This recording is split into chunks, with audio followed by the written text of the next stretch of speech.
अच्छा, आज हम जो दवा डिस्कस करेंगे दैट इज़ एंटीमोनियम क्रूड। कौन सी? Antimonium crudum. जिस तरह एक एंटीमोनियम टार्ट है, इस तरह ये एंटीमोनियम क्रूडम है। एंटीमोनियम क्रूड जो है ये बहुत ही ज़्यादा एक ज़रूरी और अहम दवा है, ख़ास तौर पर जो डाइजेस्टिव सिस्टम है इसमें ये बहुत ज़्यादा इस्तेमाल होती है। डाइजेस्टिव सिस्टम से पहले कुछ माइंड सिम्टम इसके हैं जो कि अहम है, अगर वो हम डिस्कस न करें तो मुनासिब बात नहीं होगी, तो उसको थोड़ा सा डिस्कस कर लेते हैं, फिर उसके बाद डाइजेस्टिव प्रॉब्लम्स की तरफ आते हैं। तो जो माइंड सिम्टम है उसमें से एक तो फियरफुलनेस है। जिस तरह एक्नाइड में, जलसीमिया में, आर्सेनिक में आपको क्या बोलते हैं बताया गया है, इसी तरह कुछ हद तक यहाँ पर इस जो एंटीमोनियम क्रूड में भी जो फियरफुल है या फ्रिटफुल है, ये एक बात आपको मिलेगी।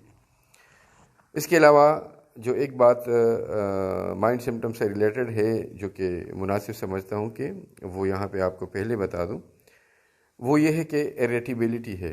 मेरे ख्याल में लिखने की भी ज़रूरत नहीं है, ताकि टाइम ज़्यादा ना लगे, तो आप लोग पिक करने की कोशिश करें। एक तो फियर हुआ, okay. Second important thing is irritability. Irritability means कि उस बंदे को वो जल्दी इरिटेट होता है। क्या होता है? जल्दी इरिटेट होता है। मतलब ये है कि उसको गुस्सा जल्द आता है। बल्कि यहाँ पे गुस्से के साथ साथ में एंटीमोनियम क्रूड में एक बात इसके साथ ऐड करूँगा, वो है पीविशनेस। पीविशनेस इन अ सेंस आपको कि चिड़चिड़ापन है, ठीक है। और यहाँ पर एक बात जो टिपिकल इस एंटीमोनियम क्रूड की है वो आप ज़हन में रख लें, वो ये है कि बच्चे जिस तरह के ओमेला में आपको पता है वो इरिटेबल होते हैं, पीविश होते हैं, पीविशनेस उसमें मौजूद होती है।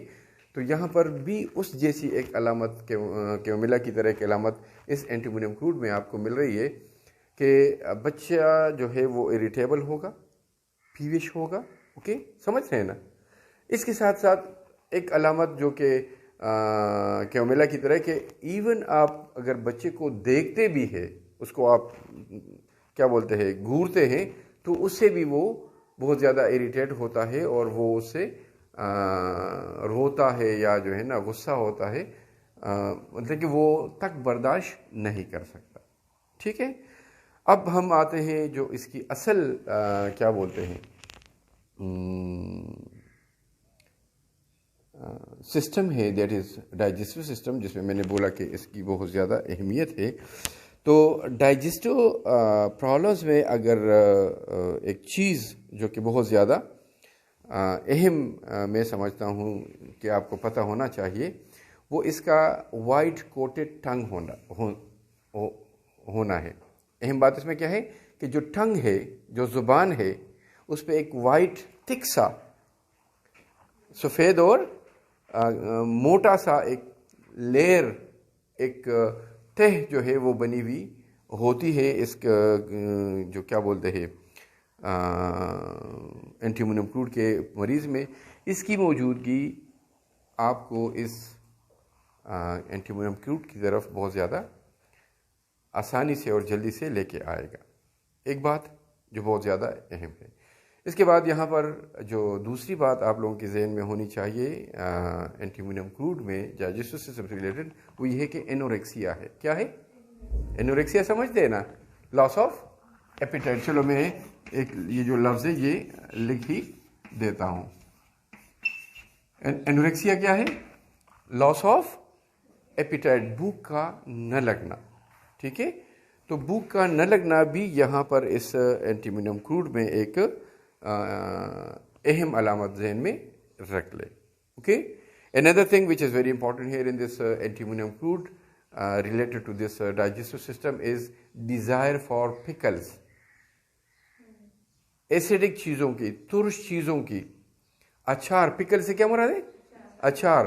तो अचार खाने का या इस किस्म की चीज़ों के खाने का जो है वो ख्वाहिश जो है, वो डिज़ायर जो है, वो इसके मरीज़ में आपको मिलेगी। मीन्स कि जब कभी भी आपको पता चले कि इस मरीज़ में ये एक ख्वाहिश है कि वो अचार या उस जैसी चीज़ों को इस्तेमाल करे, तो यहाँ पर एक अहम अलामत आपको एंटीमोनियम क्रूड की और भी मिल गई। ठीक है। अब यहाँ पर एक और चीज़ जो कि बहुत ज़्यादा मैं ज़रूरी समझता हूँ, बहुत ज़्यादा ज़रूरी समझता हूँ, जो कि एक गाइडलाइन है, एक गाइडिंग सिम्टम है इस एंटीमोनियम क्रूड की, कि बिल्चिंग है। क्या है? बिल्चिंग मीन्स डकार, जिसको इरेक्टेशन भी बोल सकते हैं, जिसको राइजिंग एक लफ्ज़ है वो भी बोल सकते हैं। तो ये जो बिल्चिंग है ये भी इस क्या बोलते हैं एंटीमोनियम क्रूड में एक ख़ास बात है, लेकिन यहाँ पर इसकी जो क्या बोलते हैं ये तजवीज़ आसान बना देगी, वो ये है कि बिल्चिंग ऑफ इंजेस्टा। इंजेस्टा मीन्स जो कुछ खाया पिया हो, जो किस डाइजेस्ट किया अभी मतलब कि अंदर मैदे में गया हो, वो अगर अभी क्या बोलते हैं डाइजेस्ट हुआ या नहीं हुआ है, लेकिन डकार आते हैं और डकार के साथ उसका जायका या उसका कुछ हिस्सा अगर उस डकार के साथ मुंह तक आता है, तो this is something which is very important in this antimonium crude. Means belching of ingesta, undigestive, definitely ingesta में अनडाइजेस्टेड फूड ही होगा। ठीक है। तो अनडाइजेस्टेड फूड जो कुछ खाया पिया उसका जायका मुंह तक आना इस एंटीमोनियम क्रूड की एक बहुत ज़्यादा अहम अलामत है। जिस तरह मैंने एनोरेक्सिया का बता दिया, जो लॉस ऑफ एपेटाइट है, या जो टंग है white coated, thick white coated टंग है, ये बता दिया। तो ये जो कांस्टेंट और ये जो बिल्चिंग होती है, ये जो डकार आते हैं, ये मुसलसल आते हैं। कार्बोइड इसके लिए बहुत बड़ी दवा है। डकार आने के बाद अगर उसमें बहुत ज़्यादा रिलीफ, यहाँ पे इतना ज़्यादा रिलीफ नहीं मिलता, अर्जेंटोमेनाइटिकम उसकी एक अहम दवा है। अगर डकार बहुत ज़्यादा तेज़ आवाज़ से, लाउड इरेक्टेशन अगर वो हो, लेकिन यहाँ पर जो टिपिकल बात है जो आपको आसान बना देगा इसकी सिलेक्शन, वो क्या है? बिल्चिंग ऑफ इंजेस्टा। जो कुछ खाया पिया हो डकार में, उसका जायका, उसके पार्टिकल्स मुंह तक आना। अब एक और चीज़ जो कि इसमें अहम है, वो ये है कि एब्डोमिनल डिस्टेंशन है। एब्डोमिनल डिस्टेंशन, वो जो गैस की वजह से या किसी और चीज़ की वजह से एक एहसास कि भाई पेट फूला हुआ है, क्या है? थना हुआ है।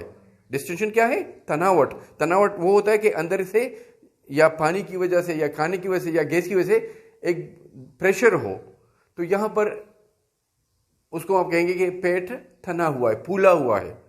तो पेट का थना हुआ होना, फूला हुआ होना, ये भी इस एंटीमोनियम क्रूड की एक अहम अलामत है। ख़ास तौर पर अगर वो खाने के बाद, खाने पीने के बाद बढ़े, जो अक्सर बढ़ जाता है। ठीक है। एक और बात जो मैं आपको बताना चाह रहा था, यहाँ पर इसकी एक अहम अलामत, that is diarrhoea and constipation alternates. मतलब ये है कि जो स्टूल है उसमें ये बात होगी, ये एबनॉर्मलिटी होगी कि कभी नरम होगा तो कभी सख्त होगा। कभी डायरिया होगा, मतलब कि स्टूल नॉर्मल से नरम, दस्त, और कभी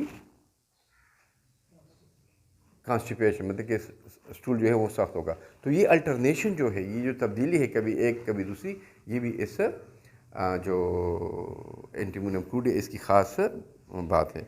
इसके अलावा जो स्टूल है वो हार्ड होगा, बल्कि एक और यहाँ पे कैफियत आप जहन में रखें कि hard lumps with watery stool, कि अगर स्टूल वाटरी भी हो लेकिन उसमें हार्ड लम्स मीन के सख्त किस्म के क्या बोलते हैं लम्स, यहाँ पे हम क्या उर्दू में कहेंगे, जिस तरह सख्त टुकड़े, सख्त टुकड़े जिस तरह स्टूल के होंगे, चाहे बाकी स्टूल जो है वो नरम क्यों ना हो।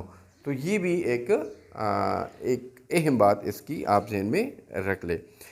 एक और चीज़ जो यहाँ पर एनस से मुतालिका या रेक्टम से मुतालिका आपको याद रहनी चाहिए।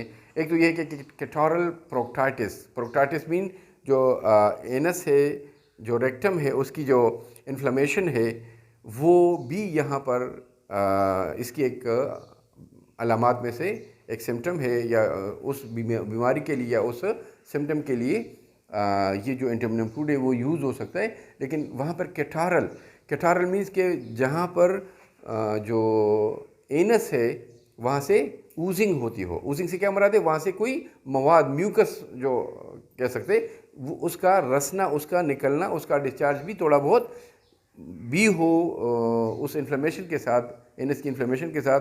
तो इस एंटीमोनियम फ्लूइड की एक ज़रूरी बात आपके ज़हन में होनी चाहिए। मतलब कि पाइल्स हो चाहे इन्फ्लेमेशन हो, बल्कि पाइल्स के लिए भी ज़रूरी है, लेकिन असल अलामत क्या आप लोगों के ज़हन में होनी चाहिए कि उस प्रॉब्लम के साथ, चाहे वो पाइल्स है जो बवासीर है, चाहे वो इन्फ्लेमेशन है एनस रेक्टम वगैरह की, अगर इसके साथ मुसलसल कोई म्यूकस वहाँ से मीन्स के रेक्टम से या जो एनस है वहाँ से निकल रहा हो, रास्ता हो, तो ये अलामत आपको एंटीमोनियम फ्लूइड की तरफ लेके जाएगा कि हाँ, पाइल्स के लिए तो बहुत सारे मेडिसिन है, लेकिन ये जो सिम्टम है ये टिपिकल एंटीमोनियम फ्लूइड की है कि यहाँ से मुसलसल ऊजिंग उसके साथ, उस प्रॉब्लम के साथ हो रही है। एक और चीज़ जो कि मैं अगर डाइजेस्टिव सिस्टम के बाद ज़रूरी समझता हूँ, जो कि इसमें अहम है, वो जो नेल्स होते हैं, क्या इन नेल्स पे, इनकी प्रॉब्लम्स में भी इस एंटीमोनियम फ्लूइड का एक ख़ास अमल दखल होता है। तो यहाँ पर अगर वो हम कहते हैं कि ब्रिटल नेल्स, ब्रिटल वो कंडीशन होती है कि जहाँ पे नेल्स या ब्रिटल बोन वो कमज़ोर सा पड़ जाता है, और वो मामूली क्या बोलते हैं टच होने से या मामूली रगड़ने से उसमें से कुछ उसके हिस्से गिर सकते हैं, कमज़ोरी कह ले। तो ये जो ब्रिटलनेस है, ये जो ब्रिटल नेल्स है, ये भी इसकी अलामात में से, इनकी ख़ास बातों में से आपको याद रहना चाहिए। इसके साथ नेल्स की बात हो रही है, फिंगर्स की बात हो रही है, तो अगर फिंगर्स में आर्थराइटिक पेन हो, मतलब कि जो जॉइंट्स है फिंगर्स के, जो स्मॉल जॉइंट्स है, उसमें इन्फ्लेमेशन हो, उसमें पेन हो, उसमें कोई स्वेलिंग वगैरह इस किस्म की बात हो, तो भी इस जो एंटीमोनियम फ्लूइड है इसकी एक अहम बात जहन में रख ले। एंटीमोनियम फ्लूइड में एक बात और याद आई कि जो हील्स है, जो सोल्स है, ख़ास तौर पर जो हील्स है, इसकी पेन या इसकी प्रॉब्लम्स में, या ख़ास तौर पर जो वहाँ पे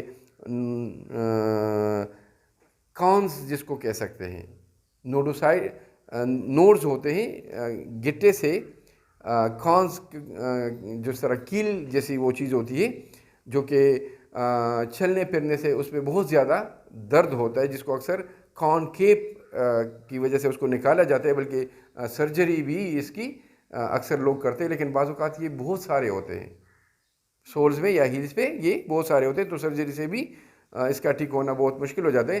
तो यहाँ पर एंटीमोनियम फ्लूइड जो है, वो जो नोड्स हैं, वो जो कॉन्स हैं, वो जो गिट्टे से हैं, वो इससे ठीक होते हैं, जिसकी वजह से जो पेन है उस रीजन क्या है, हील्स है और सोल्स है, वो भी इससे कवर होता है। एक और चीज़ जो कि बहुत अहम मैं समझता हूँ इसमें, वो है अर्टिकेरिया। क्या मतलब है अर्टिकेरिया? चपाकी जिस तरह नहीं होती कि वो, जिसको हाइव्स भी कहते हैं, जिसको निटल रेशेस भी कहते हैं, जिसको चपाकी, पश्तो में हम उसको द्रपड़े बोलते हैं। ओके, तो ये जो कंडीशन है, ये भी यहाँ पर जो एंटीमोनियम फ्लूइड है इसमें शामिल है, और इसके लिए एंटीमोनियम फ्लूइड जो है बहुत ज़्यादा अहम दवा बन जाती है। ख़ास तौर पर वो जो अर्टिकेरिया है वो हरकत से या मोशन में, या जब जिस्म गर्म होता है उससे बढ़े, और जो मतलब कोई भी हीट हो, लेकिन अक्सर जो मूवमेंट की जो हीट होती है, ठीक है, बंदा भागता है, दौड़ता है, साइकिल चलाता है, तो उस वजह से अगर उसको उस मोशन से उसको बॉडी की हीट बढ़ती है और अर्टिकेरिया ज़्यादा हो जाता है, तो ये एक ख़ास बात है इसकी। एंटी मोनोक्रूट के। एक और बात कि इस प्रॉब्लम की या दूसरे प्रॉब्लम्स में भी ये बात या ये अलामत जो अहम है, लेकिन ख़ास तौर पर हम यहाँ बात कर रहे हैं स्किन की और पेराटिकेरिया की, छपाकी की, कि आफ्टर टेकिंग बाथ, नहाने के बाद भी तकालीफ में इजाफ़ा होता है। तो एंटी मोनोक्रूट को उसकी बहुत सारी फिर मज़ीद डिटेल सिम्टम्स हैं, उसको कभी डिस्कस करेंगे। लेकिन यहाँ पर जो इसकी अहम बातें थी, जो बहुत ज़्यादा ज़रूरी बातें थी, वो यहाँ पर तकरीबन आपको मिली है। हाँ, एक बात अगर है, वाट्स, क्या वाट्स, मस्से, जो छोटे छोटे मस्से स्किन पे होते हैं, उन वाट्स के लिए भी this is a very important remedy. ठीक है, तो इंशाल्लाह नेक्स्ट फिर